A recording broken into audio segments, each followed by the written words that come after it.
네, 안녕하세요. 데브옵스 엔지니어 이상원입니다. 만나서 반갑습니다. 네, 오늘 제가 여러분들에게 소개하고자 하는 주제는 아마존 EKS 환경에서 도라를 활용한 데브옵스 성능 향상 전략입니다. 이 발표를 통해서 데브옵스 성능을 개선하기 위해 어떻게 도라 매트릭스에 주목하게 되었는지, 그리고 이를 통해 어떤 변화를 경험했는지 공유하고자 합니다.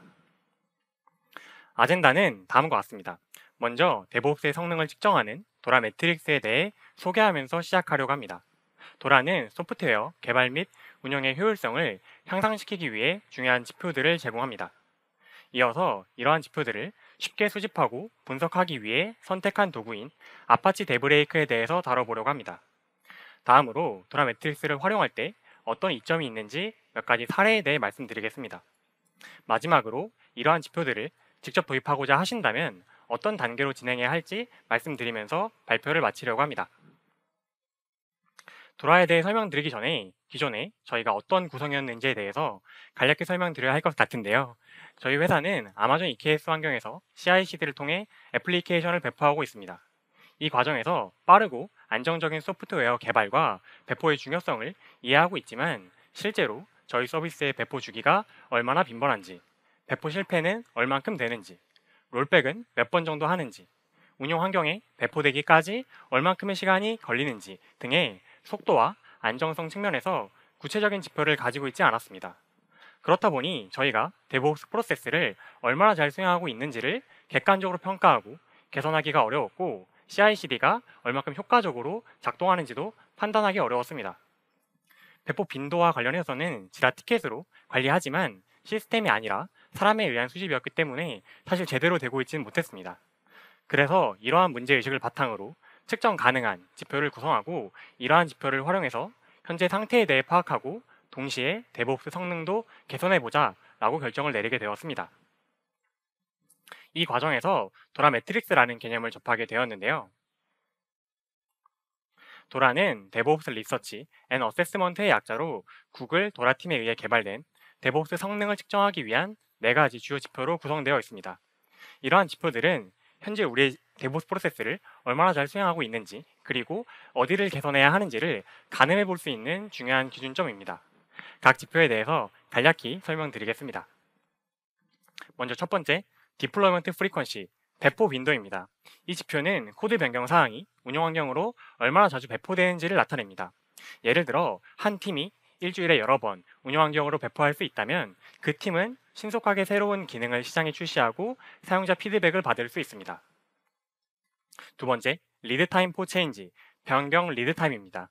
이 지표는 코드 변경 사항이 운영 환경에 반영되기까지 걸리는 시간을 나타냅니다. 예를 들어 긴급한 버그 수정이 필요하다면 짧은 리드 타임은 신속하게 문제를 해결하고 사용자에게 영향을 미치는 시간을 최소화합니다. 세 번째, 체인지 페일러 레이트, 변경 실패율입니다.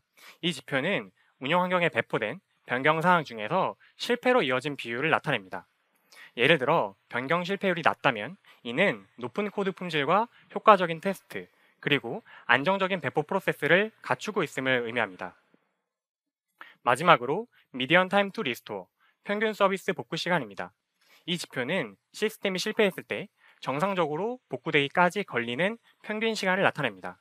예를 들어 장애 발생 시 서비스를 빠르게 복구할 수 있다면 이는 강력한 장애 관리 및 복구 전략을 갖추고 있음을 의미합니다. 배포 빈도와 변경 리드 타임은 속도와 연관성이 높고 변경 실패율과 평균 서비스 복구 시간은 안정성과 연관성이 높습니다. 이어서 도라 매트릭스를 좀 더 심층적으로 이해하기 위해 각 지표별로 수준을 구분하는 기준에 대해서도 설명드리려고 합니다.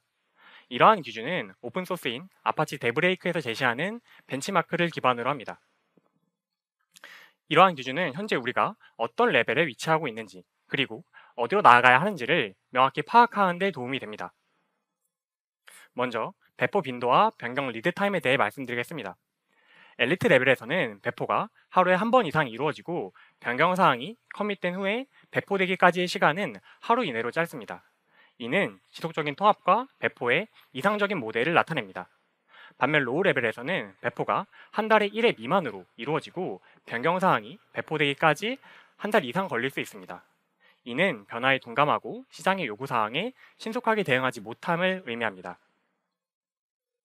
다음으로 변경 실패율과 평균 서비스 복구 시간입니다.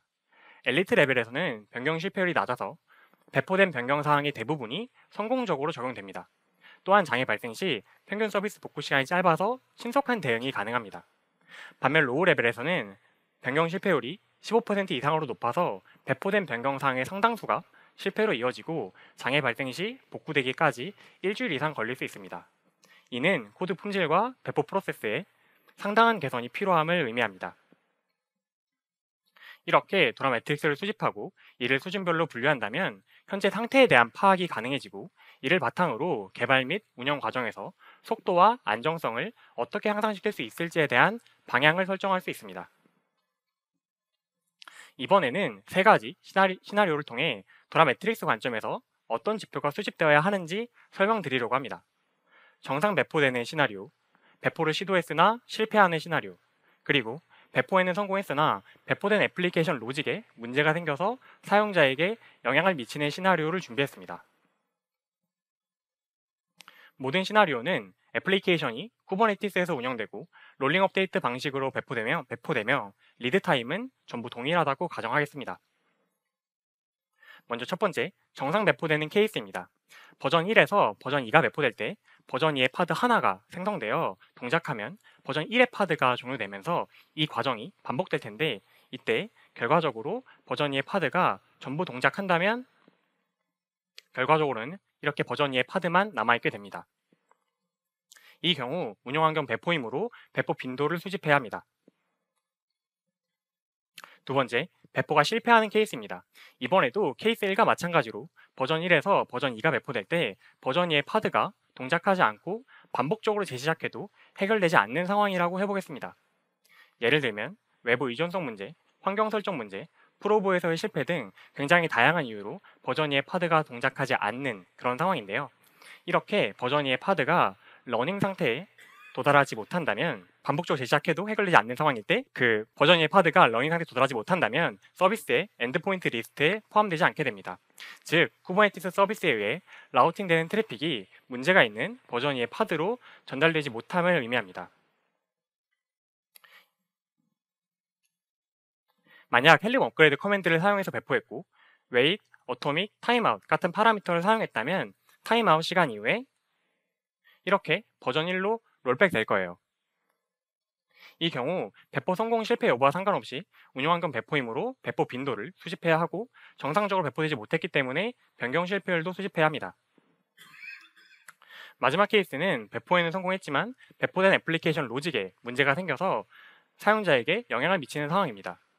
이때도 버전 1에서 버전 2가 배포될 때 버전 2의 파드가 전부 동작한다면 결과적으로는 이렇게 버전 2의 파드만 남아있게 됩니다. 파드가 동작한다고 해서 이 애플리케이션에 전혀 문제가 없다라는 의미가 아니기 때문에 문제가 있는 버전 2의 파드가 남아있게 되어 사용자에게 영향을 미치는 상황입니다.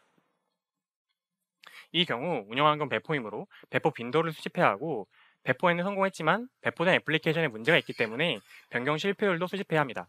그리고 이 배포가 사용자에게 영향을 미치기 때문에 그 시점부터 복구되기까지 걸리는 시간을 수집해야 합니다. 이제 도라 매트릭스의 각 지표가 어떠한 의미이고 어떠한 경우에 수집해야 하는지에 대한 이해가 생기셨을 것 같은데요. 도라 매트릭스에 대한 이러한 개념을 접하게 된 다음 수집을 시작했습니다. 초기에는 수동으로 데이터를 수집하고 이를 문서화하는 방식을 사용했습니다. 이 방식은 간단하고 직관적이어서 괜찮았습니다. 그런데 시간이 지남에 따라서 수동으로 수집해야 하는 데이터의 양이 증가하고 프로젝트의 복잡성이 높아졌습니다. 뿐만 아니라 데이터를 수집하고 이를 분석하는 과정에서 오류 가능성이 높아졌고 생각보다 많은 시간과 노력이 필요하다는 것을 알게 되었습니다. 그래서 이를 자동화해서 수집할 수 있는 시스템에 대한 필요성이 생겼고 이는 아파치 데브레이크의 도입으로 이어졌습니다.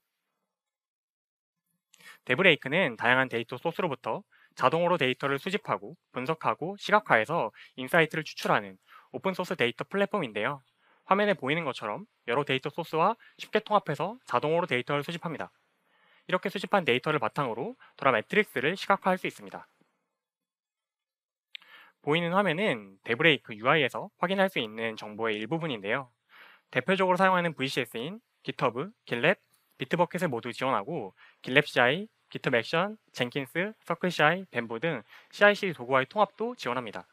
뿐만 아니라 프로젝트 관리 도구인 지라와의 통합도 지원하고 이 밖에도 지원하는 데이터 소스가 점점 늘어나고 있습니다.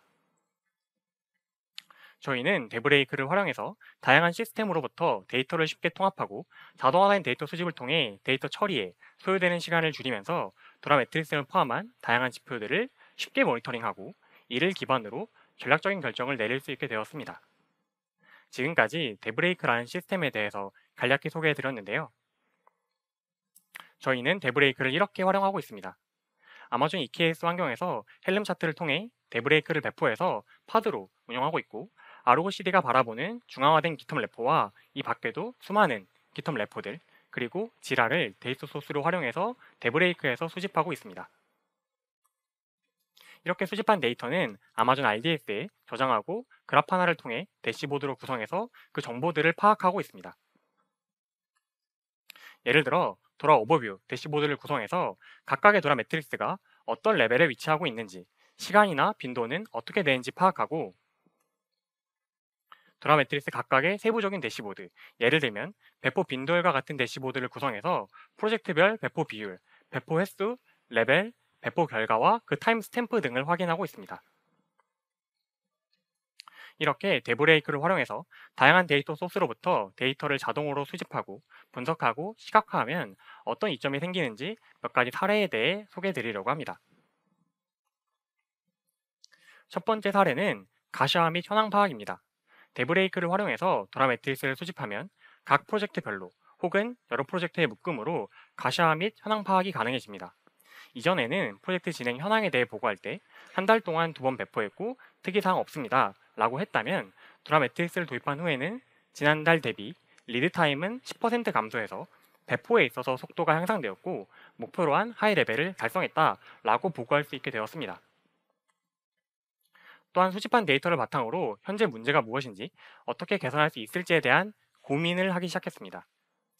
예를 들어 과거에는 문제가 발생할 때 단지 그 문제를 해결하는 것에만 집중했다면 도라 매트릭스를 도입한 후에는 변경 실패율이 줄어들지 않을 때 근본적인 문제와 해결 방법은 무엇인지 테스트 케이스를 늘려서 검증을 더하면 해결이 될지에 대한 고민을 하게 되었고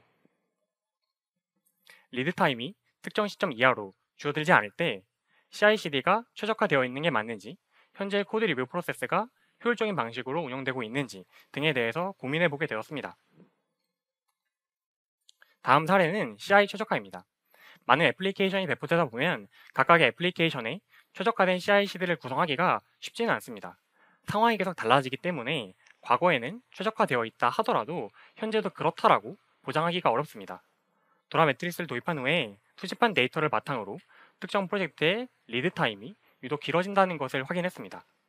그래서 어떻게 개선할지 분석한 다음 2가지 정도 개선점을 적용했습니다. 하나는 CI 워크플로어에서 불필요한 단계가 있음을 파악하고 이를 간소화하는 것이었고 또 다른 하나는 특정 테스트 작업의 소요 시간과 러너의 성능 간에 상관관계가 있음을 파악하고 러너의 성능을 강화하는 것이었습니다. 이러한 작업을 통해 오랜 시간이 걸리던 특정 테스트 작업에서 약 25% 정도 시간이 감소되었습니다. 화면을 보시면 23년도 10월 11월에는 특정 테스트 작업의 소요 시간이 약 700분대였는데 24년도 1월부터는 550분대로 줄어들었음을 확인할 수 있습니다. 수집한 데이터를 바탕으로 특정 프로젝트의 리드 타임이 유독 길어진다는 것을 식별하고 최적화를 적용했을 때 테스트 작업의 소요 시간을 25% 감소시키고 결과적으로 전체 CI 시간은 18% 감소되었습니다. 마지막 사례는 배포 전략 검토입니다. 이 사례는 실제 저희 회사 케이스는 아니고 도라 매트릭스를 수집한다면 이런 생각도 해볼 수 있겠다에 가까운 내용입니다. 만약 롤링 업데이트 배포 전략을 사용해서 배포를 진행하는데 변경 실패율 레벨이 로우이고 평균 서비스 복구 시간 레벨이 미디엄이다 라고 한다면 안정성 측면에서 문제가 있다라는 얘기일 거예요.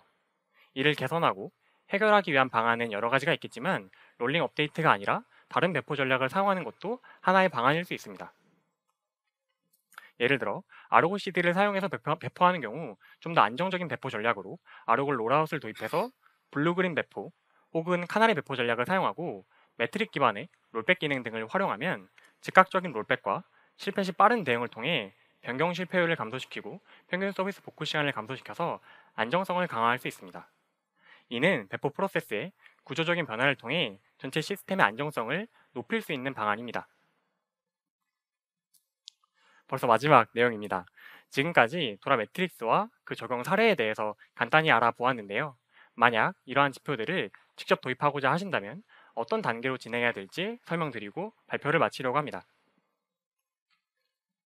시작해야 하는 첫 번째 일은 데이터 수집입니다. 수집한 데이터는 조직의 행동과 결정의 기초가 되는 중요한 자산으로 데브옵스 성과 향상의 첫걸음입니다. 초기 데이터를 수집한 후에는 이를 평가해서 조직의 현재 위치와 앞으로 나아갈 방향을 파악하는 것이 중요합니다. 다음으로는 수집한 데이터를 바탕으로 실질적인 인사이트를 도출해야 합니다. 데이터는 단순히 숫자 이상의 의미를 가집니다. 수집한 데이터를 바탕으로 우리의 프로세스를 어떻게 개선할지, 어떤 조치가 필요할지를 결정할 수 있습니다. 앞서 말씀드린 사례처럼 특정 프로젝트의 리드 타임이 유독 길어진다는 것을 식별하고 CI를 최적화해서 배포 속도를 향상시키거나 배포 프로세스의 구조적인 변화를 통해 전체 시스템의 안정성을 강화할 수 있습니다.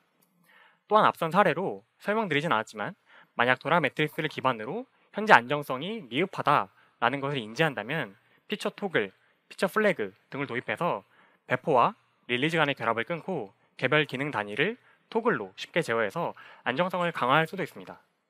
따라서 인사이트 도출은 사용자가 주도적으로 진행해야 되고 이 부분은 창의성과 분석 능력을 요구하는 과정입니다.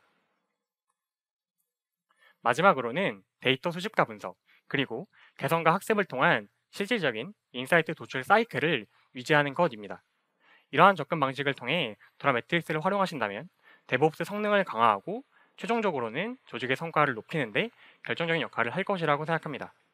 오늘 제가 공유한 내용이 여러분의 데브옵스 여정에 실질적인 도움이 되면 좋겠습니다. 발표 마치겠습니다. 감사합니다. 네, 안녕하세요.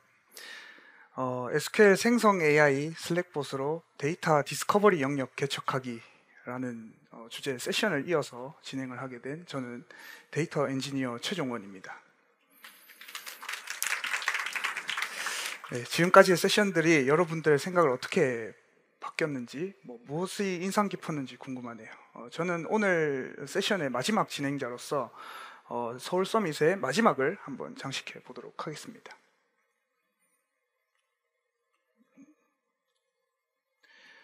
이 세션의 전반부에서는 왜 만들게 되었나부터 개발 관련 프롬프트 엔지니어링, 슬랙봇 개발 과정을 알려드리고 후반부는 풍부한 사례를 통해서 데이터 문화 형성 과정을 다뤄봅니다. 제 소개를 먼저 드리면요. 저는 한 회사에서 오랜 기간 다양한 경험을 한 케이스라 개인 커리어는 좀 단순한 편입니다. 그래서 회사가 성장한 내용을 프로필에 담아봤어요. 오랜 기간 재직한 경험을 바탕으로 데이터 운영과 문화 관련 이야기를 많이 포함시키려고 했습니다. 먼저 왜 만들게 되었는지를 소개드리고 구체적으로 어떻게 만들게 되었는지 사례를 통해서 설명드리겠습니다.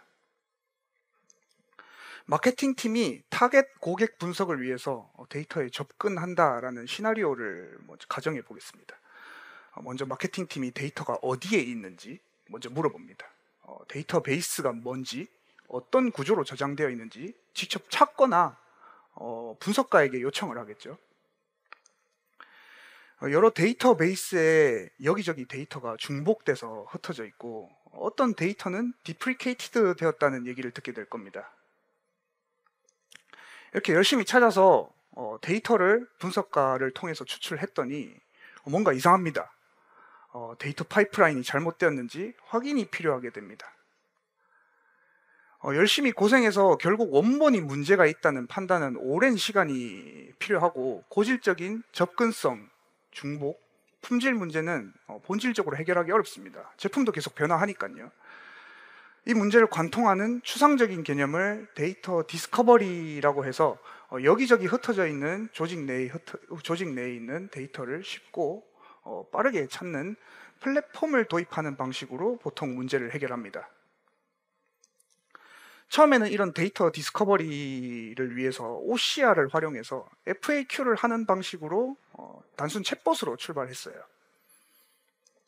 오늘 세션에서 소개드릴 이제 AI를 통해서 이 슬랙봇이 강력한 생산성 도구가 되었고, 이제 모두가 SQL을 통해서 데이터를 빠르게 추출할 수 있는 환경이 마련되었습니다. 현재 사내의 이런 봇 도입 이후에 어느 정도 봇의 생산성에 맞추어서 업무의 패러다임이 점점 바뀌고 있습니다. 저희 팀은 현재 데이터 추출, 제공 뭐 이런 거보다는 모두가 다양한 방식으로 데이터를 이해할 수 있는 데이터 리터러시라는 환경에 집중하고 있습니다. 그리고 나아가서 원티드의 핵심 비즈니스에 SQL 생성 봇이 사례로서 소개되고 있고 비즈니스의 일부가 되어가고 있습니다. 저희는 현재 이런 단계를 거치고 있어요. 그렇게 데이터 디스커버리가 플랫폼을 넘어서 AI를 사용해서 혁신을 달성하게 되었습니다. 소개드리는 이 세션에서는 데이터 자체가 중요하다는 것과 데이터 문화 확산을 강조할 거예요. 이 내용이 도움이 되셨으면 좋겠습니다. 그러면 어떻게 이 시스템이 도와줄까요? 마케팅 팀은 직접 사내 메신저 슬랙에서 슬랙봇에게 자연어로 데이터를 요청을 합니다. 그러면은 슬랙봇은 직접 조직 내 컨텍스트를 이해해서 데이터를 쉽고 빠르게 찾아서 원하는 쿼리를 작성을 해줍니다. 그럼 마케팅 팀이 직접 데이터베이스에서 원하는 쿼리를 통해서 빠르게 데이터를 요청할 수 있게 돼요. 이 예시는 데이터베이스에 그대로 복사 붙여넣기 하면은 정상적으로 동작하고 오류가 나지 않는 쿼리입니다. 그럼 내용을 하나씩 살펴보시죠. 먼저 프롬프트 엔지니어링에 대해 소개를 드리겠습니다. LLM, 그러니까 라지 랭귀지 모델을 다뤄보셨다면 이 세 가지 인터페이스가 익숙하실 거예요. 시스템 프롬프트, 유저 프롬프트, 어시스턴트 이렇게 세 개가 있죠. 저는 이리저리 다루면서 제가 느낀 부분을 추가적으로 설명을 하려고 해요. 서치 엔진을 다뤄보셨다면 must, should 이런 구문이 나옵니다. must는 검색 엔진에서 정확하게 일치라는 것을 다루고 should는 가중치를 설정하는 방식이죠. 저는 여러 베스트 프랙티스를 참고해서 테스트 해본 바로는 시스템 프롬프트를 통해서 역할을 강력하게 수행을 하고 유저 프롬프트를 통해서 유저가 입력한 정보를 참고해서 어시스턴트를 통해서 답변하고 이 답변 히스토리를 어느 정도 기억한다라는 방식으로 이해했습니다. 물론 이 의견은 약간 제 경험에 의한 의견이 좀 있기 때문에 상황에 따라 좀 다를 수 있으니까 참고를 하시면 좋을 것 같아요. 저는 이 맥락을 가지고 하지만 계속 이야기를 진행을 할 겁니다. 구체적으로 시스템 프롬프트의 어떤 역할을 설정을 하면은 한 사람의 전문가로서 예상하지 못했던 좋은 답변을 줄 수가 있어요. 이거에 대한 많은 사례들을 후반부에 추가했으니까 좀 기대해 주셔도 좋을 것 같습니다. 데이터 카탈로그라는 부분에 아래와 같이 예시 데이터의 스키마를 추가하면 요거 create DDL 문이죠. 그러면은 쿼리 작성에 도움을 줍니다. 이 프롬프트는 역시 널리 알려진 베스트 프랙티스를 적절히 변형해서 만들었습니다.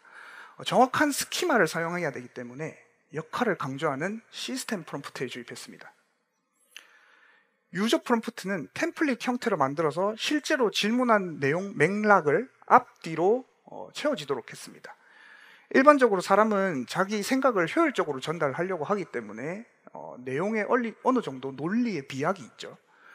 그렇기 때문에 신규 입사자나 아니면 우리 원티드의 서비스를 모르는 사람에게 매치업에 대한 쿼리를 짜달라라고 하면은 그 배경 지식이 없어서 이해하기 힘들 겁니다. 하지만 이 배경 지식을 문서화한 내용을 템플릿으로 주입했기 때문에 실제 질문한 내용은 토큰을 아주 조금만 차지하게 됩니다. 그리고 이거는 엄격하게 고려해야 되는 게 아니라 유연하게 고려하는 거죠. 그렇기 때문에 유저 프롬프트에 주입합니다. 앞서 말씀드렸던 시스템 프롬프트에 있는 스키마를 여기 유저 프롬프트에 넣기 시작하면은 틀린 컬럼을 지워내기 시작합니다. 제가 패턴 인식을 했다는 건 그것이고요. 그렇게 동적으로 채운 프롬프트가 알고 보니까 레그라는 개념이더라고요. 저는 요 슬랙봇을 만들면서 어느 정도 이 동적으로 프롬프트에 뭔가 데이터를 끼워 넣는 거를 추상화하려고 했지, 이 검색 증강 생성이라는 개념을 처음에 알고 개발하지는 않았습니다. 하지만 이런 추상화된 개념을 알고 있으면은 이 단어 하나를 가지고 효율적으로 내용을 전달할 수가 있겠죠. 인베딩이라는 개념도 마찬가지입니다. 벡터 데이터베이스에 데이터를 넣으려면은 데이터를 벡터 공간으로 변환하는 과정이 필요하죠. 그거를 이제 여기서 얘기하는 랭체인을 통해서 알게 됐고, 실제로 이 배경 지식의 데이터 흐름을 다루기 시작하면은 금방 성능이 떨어지기 시작합니다. 그렇기 때문에 저는 요 숫자가 적힌 대로는 하지 않았고 2, 3번인 읽기 영역과 1번인 쓰기 영역을 에어플로우를 통해서 분리했습니다. 그렇게 우리 회사에 입사한 직원처럼 배경 지식을 가지고 있는 강력한 봇이 완성됐습니다. 실제로 저 쿼리는 실행하지 않고 직접 복사 붙여넣기를 당사자가 해야 정상 동작합니다. 그러면 이제 여기에 아키텍처에 대한 부분을 거의 다 설명한 것 같아요. 에어플로우를 통해서 메타데이터를 벡터 데이터베이스인 오픈서치로 인베딩하고, 베드락을 통해서 프롬프트 결과를 슬랙에 전달합니다. 간단하죠? 하지만 여기서 몇 가지 고려해야 될 점이 있습니다. 그래서 저 데이터를 어떻게 전처리했나, 이게 가장 궁금하실 거예요. 바로 데이터 카탈로그를 전처리하는 과정이 가장 중요했다고 회고됩니다. 여기 보시면 컬럼 설명이 조그맣게 있어요. 이 정보를 일일이 적었냐고요? 어느 정도는 그랬죠. 자동화를 위해서 메타데이터 통합 전처리를 위한 크롤러를 개발했습니다.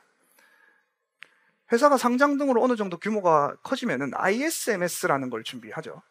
다루는 데이터베이스의 컬럼 설명을 정리해서 제출해야 되는 경우가 있습니다. 누군가가 이렇게 정리한 스프레드시트에 있는 정보를 자동화하고, 그리고 프로그래밍 언어에서 제공하는 추상구문 트리를 활용해서 코드 베이스에서 정보를 직접 추출하고, 그 데이터베이스 자체에 인포메이션 스키마가 있죠. 거기서 메타데이터를 조회해서 통합했습니다. 그리고 문서에만 설명이 되어 있는 부분이 있어요. 이거는 코드 베이스나 스프레드시트로 옮겨달라고 해서 통합을 시키고요. 시간이 지나도 이제 데이터가 스테일 되지 않도록, 스테일하다라는 건 신선하지 않다라는 거죠. 꾸준한 파이프라인 운영이 필요했고, 여기에 오랜 기간 재직하면서 틈틈이 투자를 해왔습니다. 여기저기서 데이터를 가져왔다면은 데이터 중복도 발생할 테고, 이제 스테일 데이터를 관리하려면은 물리적으로 어디에 저장되었는지가 중요합니다. 하지만 결국 궁극적으로 어떤 데이터냐라는 거에 대해서 논리적으로 세분화된 개념이 필요합니다. 저는 그 내용들을 하나의 최대한 중복되지 않은 메타데이터로 관리하려고 했어요. 이 결정은 렉으로 어떤 데이터를 가져와야 되냐라는 내용을 데이터 팀 내에서 좀 꾸준히 논의한 내용이고, 그 결과 슬랙봇이 어떻게 하면 쿼리를 잘 짜줄지에 대한 걸 고민을 하기 시작했죠. 이게 업무 방식의 패러다임 변화를 일으키게 됩니다. 프로토타입 출시를 어느 타이밍에 하냐, 이것도 중요합니다. 과정이 길면 완성도가 떨어질 수 있죠. 물론 추후에는 쿼리도 실행하고 분석도 계획할 수 있지만 첫 출시 시점에 이런 모든 보안 요소를 고려하기는 쉽지 않습니다. 쿼리를 실행하는 정책과 데이터를 조회하는 정책은 일반적인 데이터 웨어하우스에는 잘 분리되어 있습니다. 그래서 이거를 적절히 사용해서 보안 요소를 좀 고려를 했었고, 무분별한 쿼리 생성으로 어떤 쿼리로 의사결정이 이루어졌는지 모를 수가 있기 때문에 중요한 결정은 결국 데이터 분석가와 함께 하도록 했습니다. 저는 그렇게 프로토타입을 10월 말쯤에 사내에 출시했어요. 프로토타입에서 어느 정도 성능과 안정성을 고려한 측면이 있는데 그 내용을 공유 드릴게요. 실제로 전처리 작업을 꾸준히 해왔기 때문에 핵심 개발 기간은 일주일 정도도 채 안 됐습니다. 그렇게 복잡하지도 않아요. 슬랙 볼트는 슬랙을 쉽게 제어하는 공식 프레임워크입니다. 이 프레임워크의 이름을 따서 데이터 볼트라는 이름을 짓게 됐어요. 단순하게 이 공식 문서를 참고해서 슬랙봇을 멘션하는 이벤트를 구독했습니다. 그리고 베드락 API를 사용해서 응답을 처리하는 UX 개발을 주로 진행을 했습니다. 나머지는 앞서 보여드린 데이터를 전처리하고 관리하고 통합하는 이런 과정이 대부분입니다. 구성은 간단하니까 몇 가지 AWS를 사용해서 얻은 팁을 얘기하겠습니다. LLM 모델은 기본적으로 응답을 전달하는데 많은 시간을 소비하게 되죠. 슬랙봇은 특히 3초 안에 응답을 뱉지 않으면 실패하게 돼요. 그래서 저는 ECS 위에서 응답을 먼저 처리한 후에 데몬이 아닌 스레드를 만들어서 해당 스레드에서 메시지를 전송하는 방식을 취했습니다. 데몬이 아닌 스레드는 메인 스레드가 아닌 메인 스레드가 죽었을 때 같이 죽지 않는 자식 스레드를 얘기를 하죠. 스레드 하나하나를 처리하는 시간이 길기 때문에 이렇게 롤링이나 블루그린 배포할 때 아니면은 또는 ECS 스팟 인스턴스인 경우에 인스턴스가 예상하지 못하게 죽었을 경우에 스레드가 처리되고 있는 스레드가 유실됩니다. 그렇게 되면은 보색에 데이터를 요청하는 사용성을 해치겠죠. 새로운 기능을 추가하기 위해서 추가 개발도 좀 꺼리게 될 것이고요. 안전하게 이 데몬이 아닌 스레드를 종료하고 메인 스레드를 종료하는 시그널 핸들러를 만들어서 지속적으로 개발하기 위한 장치를 먼저 구성을 했습니다. ECS 파게이트는 시그텀을 호출하고 30초 뒤에 응답이 없으면 시그킬이라는 걸 호출해요. 그래서 그 전에 안전하게 스레드를 조인하는 것이 중요합니다. 그럼 이제 어떻게 전파했는지 데이터 문화에 대한 영역을 소개해 드리겠습니다. 아무리 잘 만들어놔도 쓰는 사람이 없으면 의미가 없죠. 전파 과정에 힘을 실어봤습니다. 먼저 전사 소개하는 부분에서 기술적인 용어를 최대한 제거해서 우리는 인턴을 고용한 것이다 라는 메시지를 전달했어요. 쿼리 하나는 확실히 역할을 해내는 대학생 정도의 퍼포먼스를 내더라고요. 아까 일반적으로 사람은 생각을 효율적으로 전달하기 때문에 어느 정도 논리에 비약이 있다고 했죠. 그래서 배경 지식이 어느 정도 있지만 질문하는 사람이 요구사항을 사람한테 전달한다고 생각하고 질문하면 좀 더 효과적인 답변을 줄 것이라 생각했습니다. 그리고 용어사전 문서의 경우 이제 자유로운 수정을 하게 하고 데이터 카탈로그는 모두가 스프레드시트를 수정을 하면은 동기화할 수 있도록 수집 자체는 모두가 하고 저는 자동화와 동기화에 집중했습니다. 실시간성과 정확성은 어느 정도 반비례 관계에 있죠. 그래서 공부하고 온다라는 설정을 통해서 비개발자 분들에게 효율적인 이해를 전달했습니다. 이렇게 배치 작업을 합리화를 하면은 그 성능 향상은 물론 아키텍처도 좀 간소화되죠. 그러면은 데이터 자체에 좀 더 집중해서 개발할 수 있습니다. 이제 사용 사례를 공유 드리겠습니다. 먼저 SQL 교육을 보조해서 오히려 SQL을 배우는 사람이 늘어났습니다.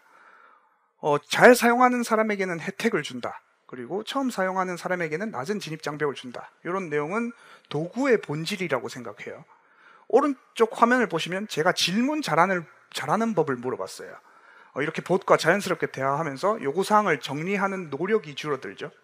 요구사항이 명확해지면 분석가는 데이터 추출에 대해서 커뮤니케이션이 훨씬 개선되게 됩니다.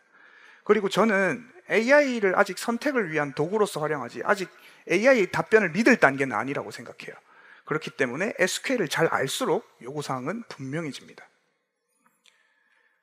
화면을 보시면 세일즈 업무를 하시는 AE팀 구성원이 쿼리를 완성해서 공유하는 내용이었는데 반대로 회사가 가진 배경 지식을 가지고 설명을 해주더라고요. 이게 SQL 전문가니까요. 저는 이걸 보고 페르소나에 대해 다시 한번 생각해보게 됐습니다. 역할을 잘 정의하는 게 굉장히 중요하다는 것을요. 거꾸로 연산하는 거는 우리가 보기에만 당연한 겁니다. 3 나누기 5랑 5 나누기 3은 다르죠. 그렇기 때문에 교환 법칙이라는 게 역할, 그러니까 SQL 전문가로 역할을 정의하면서 어느 정도 충족한 모습입니다. 이 사례 이후에는 과거 분석가들한테 공유받은 쿼리를 가지고 설명을 채워나가는 질문들이 많아졌어요. 이 질문은 테이블 설계 리뷰를 요청한 사례입니다. SQL 전문가라 테이블 설계가 다 잘 되었는지도 자문을 받을 수 있습니다. 물론 모든 구조를 깨고 얘기하는 건 아니겠지만 지금 있는 구조를 참고해서 어느 정도 논리적으로 티키타카를 하게 되더라고요. 그리고 저희 데이터 팀도 많이 씁니다. 바로 먼 옛날 작성한 쿼리를 보면 어지러울 때 사용합니다. 분석가가 가볍게 요청한 것을 카탈로그를 바탕으로 자세하게 설명을 해주어서 쿼리의 가독성이 향상되었습니다. 저희는 이 케이스가 하도 많아서 프롬프트에 직접 추가를 했습니다. 이 화면은 QA팀이 MySQL 쿼리를 작성하는데 다른 데이터베이스에 쿼리를 요청할 때 문법이 미묘하게 다른 케이스가 있어요. 그렇게 빠르게 작업하고 싶을 때 초안을 잡는 용도로 많이 사용됩니다. 그거는 리팩터링에도 사용이 가능하다는 얘기가 되겠죠. 그래서 다른 데이터베이스의 데이터를 빠르게 보고 싶을 때 사용하는 수도 있겠습니다. 이제 정리를 한번 해볼게요. 아직 현재 마주한 장단점이 좀 존재합니다. 각자의 역할에 집중해서 애드옥에 대한 피로도가 많이 감소됐어요. 하지만 제대로 판단하지 않고 무분별한 출처가 SQL이 생기는 경우가 있습니다. 현재 저희 팀은 이런 경우에 대해서 최대한 의사결정할 때는 슬랙 링크를 걸어달라고 해결하고 있습니다. 그리고 벡터 데이터베이스에 전달하는 데이터를 모두가 만드는 장점이 있지만 그동안 중앙화가 되지 않은 까다로운 중복 데이터들이 아직 남아있겠죠. 요거를 전처리해야 되는 과제가 생깁니다. 그리고 필요한 리소스에 요구사항이 명확해질 때 데이터 팀이 투입된다는 장점이 있지만 처음부터 컨텍스트를 함께 하지 않기 때문에 요구사항이 구체화되기 전에 요청이 취소가 일어나는 경우가 있어요. 그리고 생각보다 사람들은 뭐가 한계고 뭐가 개선 가능한 부분인지 잘 모릅니다. 그렇기 때문에 피드백을 주지 않고 그냥 이탈하는 케이스가 있어요. 이건 제가 느낀 점인데 쓰면 쓸수록 사람과 비슷하다라는 것이었어요. 그러니까 사람처럼 대하면 좀 더 좋은 퍼포먼스를 낼 거라 생각했습니다. 사람도 여러 역할을 부여하거나 실수를 하잖아요. 그러니까 하나의 페르소나에는 하나의 기능을 넣어야 제대로 동작한다는 것입니다. 자연스럽게 각 분야의 역할을 담당하는 멀티 에이전트 사례가 나오지 않나라는 생각이 들었어요. 그리고 발전해야 될 부분도 있습니다. 과거 슬랙봇을 만들고 확산하기 전에는 대부분 데이터의 정제 그리고 운영하면서 발생하는 관리 영역이 주로 문제였다면은 오늘날 이제 슬랙봇은 모델이나 프롬프트를 강화하는 프로세스가 좀 더 수월해야 된다라는 문제에 직면해 있습니다. 피드백 루프 형성을 하고 사용한 로그 데이터를 바탕으로 테스트 데이터를 마련해서 모델을 평가하는 이터레이션 프로세스가 필요합니다. 또한 무분별한 쿼리 생성으로 위한 출처를 한 곳에 이제 관리해서 의사결정에 사용한 쿼리를 분리할 필요가 있고 현재는 쿼리를 생성하지만 추후 이제 분석과 제안도 함께 해주는 에이전트의 역할을 했으면 좋겠습니다. 그리고 이거는 제가 강조하고 싶은 점입니다. 데이터 거버넌스, 데이터 카탈로그, 데이터 디스커버리 이런 영역은 항상 우선순위가 낮았던 것 같아요. 오늘 사례를 통해서 데이터 문화를 만들어 나가는 작업의 중요성이 커지고 확산되었으면 합니다. 그리고 요즘 LLM 자체의 성능 얘기가 많죠.